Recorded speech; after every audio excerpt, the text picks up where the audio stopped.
La multiplication. Alors, dans la première leçon, nous avions vu des calculs comme 20 fois 6. Nous avons appris qu'il fallait calculer les dizaines d'abord, c'est-à-dire 6 fois 2 dizaines, c'est égal à 12, auquel on vient rajouter le zéro des unités.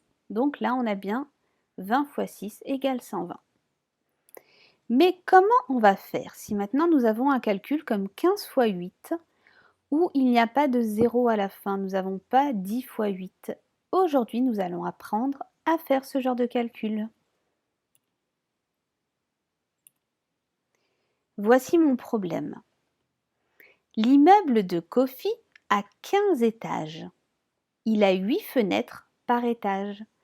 Combien de fenêtres il y a-t-il en tout sur la façade? Donc voici Kofi.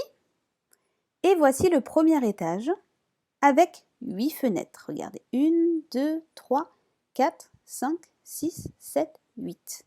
C'est très bien. Donc nous avons bien les 8 fenêtres. Et on va rajouter les autres étages. Hop.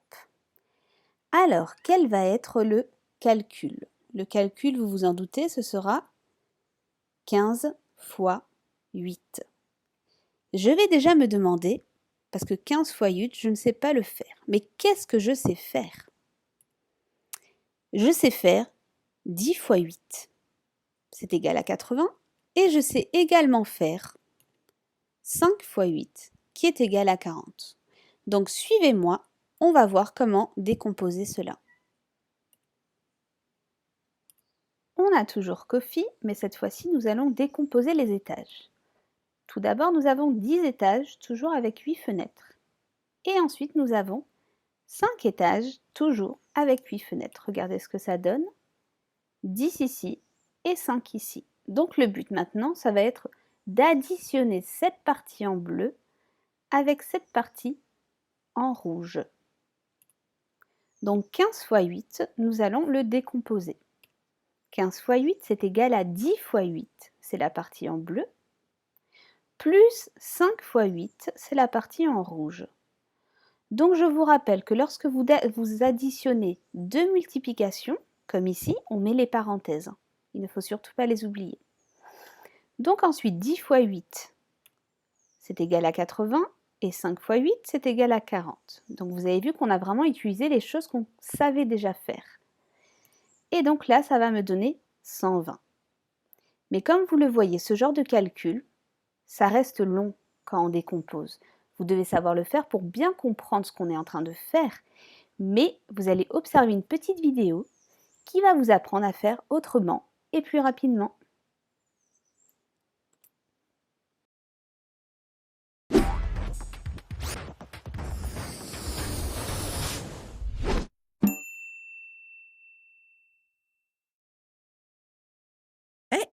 Qu'est-ce que tu fais, petit frère? Des bulles de chocolat! On va les offrir à maman pour son anniversaire. Ah oui, bonne idée! Mais seulement 4?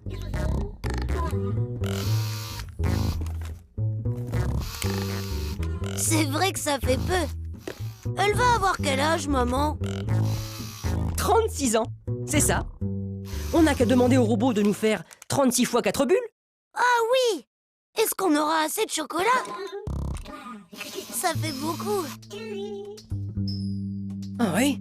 Ça fait combien au total? Attends, on n'a qu'à multiplier pour le savoir. Hé, petit robot, tu vas nous aider. Tu vas poser l'opération pendant que ton copain fait les paquets cadeaux. D'accord? Alors, 36 fois 4, ça fait... Tu sais poser une multiplication, toi? On va déjà compter. Voyons.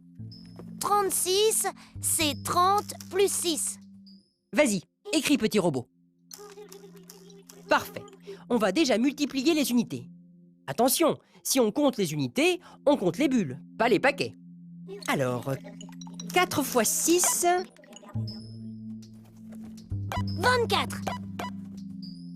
Ah oui, génial. Maintenant, on multiplie les dizaines. 4 fois 30... 120. Et pour finir, on additionne les résultats des deux multiplications. 24 plus 120...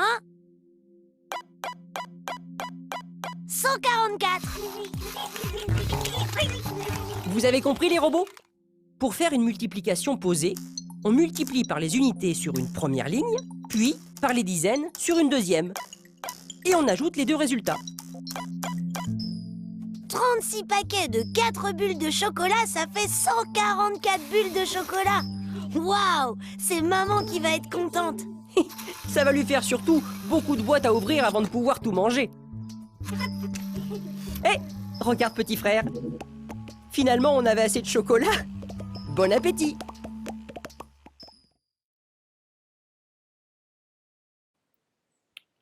Donc la technique que vous avez vue dans la vidéo, c'est la multiplication posée. On va tout de suite essayer ensemble avec le calcul 43 x 7. Donc vous avez bien vu qu'on doit commencer par les unités, c'est-à-dire 7 fois le 3. Voici ce que ça donne. Ici, j'ai 7 paquets de 3. Donc 7 fois 3 est égal à 21. Maintenant, on s'occupe des dizaines. 7 fois 4 dizaines. Attention, ce n'est pas 7 fois 4, tout simplement, c'est 7 fois 4 dizaines, donc 7 fois 40. Voici mes bâtons de dizaines, et mon calcul est bien 7 fois 40, ce qui est égal à 280. Maintenant, je vais venir les additionner.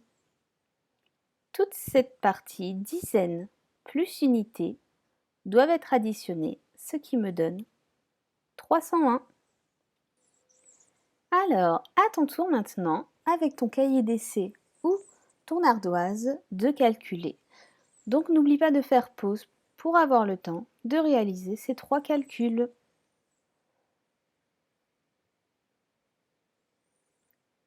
Alors, si tu as fait pause, tu as dû avoir le temps.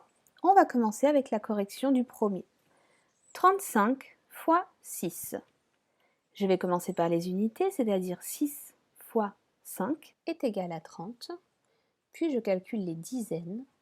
6 fois 3 dizaines, ça veut dire 6 fois 30 est égal à 180. Et donc 30 plus 180 égale 210. Alors le deuxième calcul, 4 fois 2, c'est égal à 8.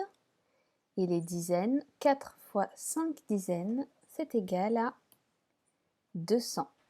On vient maintenant additionner les unités avec ceux des dizaines, ça donne 208. Le dernier calcul, 3 fois 3 est égal à 9 et 3 fois 7 dizaines est égal à 210. Donc au total, nous avons 219. Voici notre bilan de cette leçon. Aujourd'hui, tu as appris à poser une multiplication à un chiffre, comme par exemple 34 fois 5. Quelles ont été les étapes? Tout d'abord, tu as multiplié les unités. Donc ici, par exemple, ce serait 5 fois 4. Ensuite, tu as multiplié les dizaines, donc 5 fois 3 dizaines. Et tu as additionné les unités et les dizaines ensemble pour avoir le résultat final. Bonne chance pour la suite et n'oublie pas que c'est en t'entraînant que tu arriveras sans faire d'erreur.